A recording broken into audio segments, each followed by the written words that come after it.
Okay, so a bit of analysis and update. I was looking recently at a press brief from the government of Grenada, and I think it was from GIS or something like that. And I saw a journalist, Callistra, was asking some very, very pertinent questions and important questions concerning the state of agriculture in Grenada post Hurricane Beryl and how assistance to the farmers would be dealt with and the assessment of damages. And she really had some really critical questions. And I am going to share this with you, and you are going to realize that, as the government has said, it takes a time to assess. So they'll have to do an assessment, and I think it was talking about next week or something like that. They'll be in a better position to discuss what sort of damages impacted the agriculture sector. So it's taking a little time for them to do an assessment, and then they can decide how they will deal with the problem in terms of finance and stuff like that. But I say this to say, this is why your donations and your effort and our mini model is so impactful, because your funding gets the farmers on the ground as soon as they're processed from our Gofundme. So it's extremely faster to get to the people who really needs it to help them rebuild their lives. And that is a model, a local model, a micro model, that if it's applied across the country, can be very effective. As you can see, you've seen the progress that is being made. And I do understand this, and I say this to say, let's not get all political now. I say this to say that big organizations and government, by the very nature of their operations, it takes a little longer time to do assessments. And there's what you call friction and delays in assessment. There is friction and delays in coordination. There is friction and delays in logistics. And there is also friction and delays in distribution. So a lot of the times it takes a while to get the necessary funding and help to farmers on the ground.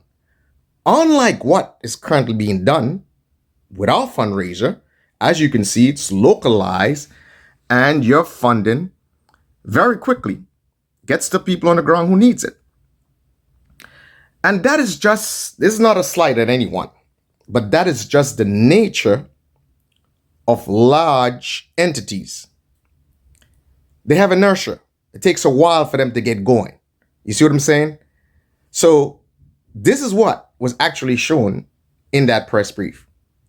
And I want to applaud Callistra, because I do believe she's actually from the western side, either St. Mark's or St. John's.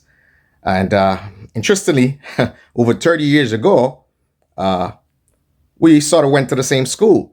So I'm sorry, Callistra, I didn't mean to give people ideas of our age.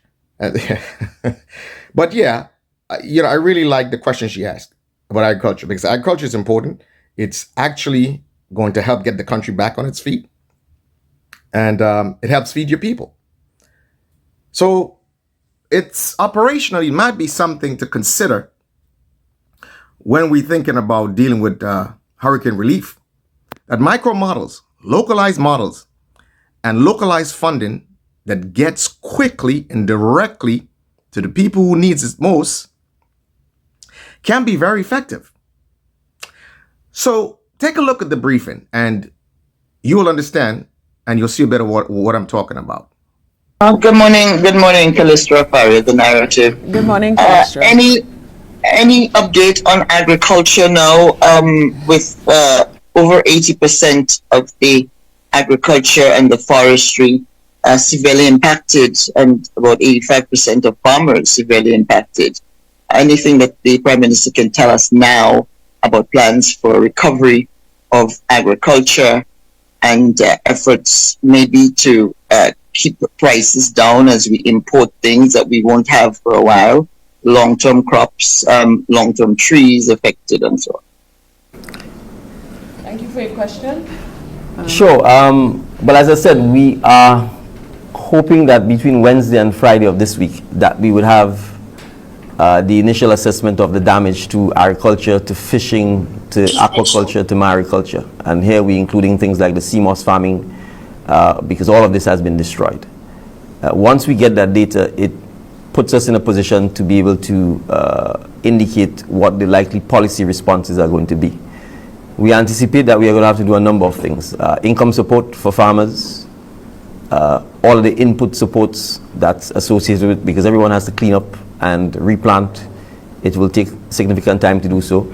We are also going to be looking at bilateral arrangements with partners that can help us to diversify and introduce new crops that have a shorter growing and yield time, so that we can help farmers with supplementing their income. The Cocoa and Nutmeg Association, just before the passage of this hurricane, through support from the government, procured some crop insurance. We are waiting to get a report as to whether that insurance will kick in and will be effective for the purpose of providing some relief to farmers from a financing point of view.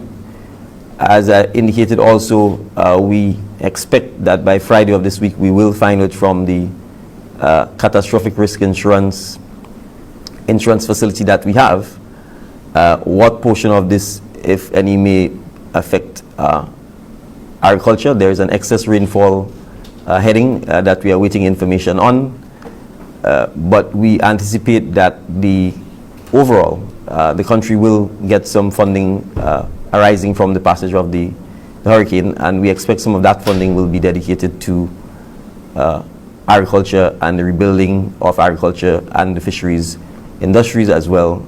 There's also a portion for coast, which we believe would also go directly to fishermen. We will confirm these figures once the team from the catastrophic risk insurance facility arrives on island. The government does have some tools, obviously, to try and minimize or curb inflation, but we have to appreciate that once you are importing food, you are importing inflation, because to a large extent we have no control over the price of goods that are sent to Grenada. So from our perspective, we will obviously monitor the situation. I did indicate earlier that we will announce our policy positions from a fiscal incentives perspective, certainly by early next week, as to how we intend to cushion the impacts of this tragedy on persons who clearly have been negatively impacted. So the exact measures we will announce after further briefing from the Ministry of Finance and after further meetings with our regional and international partners.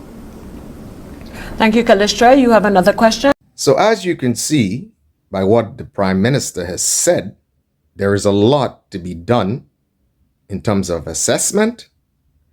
There is a lot to be done in terms of cooperation with regional and international partners. So getting funding to the farmers does involve a lot of bureaucracy. And in that bureaucracy, there would be delays. And farmers who are accustomed to working hard for their livelihood can't wait too long.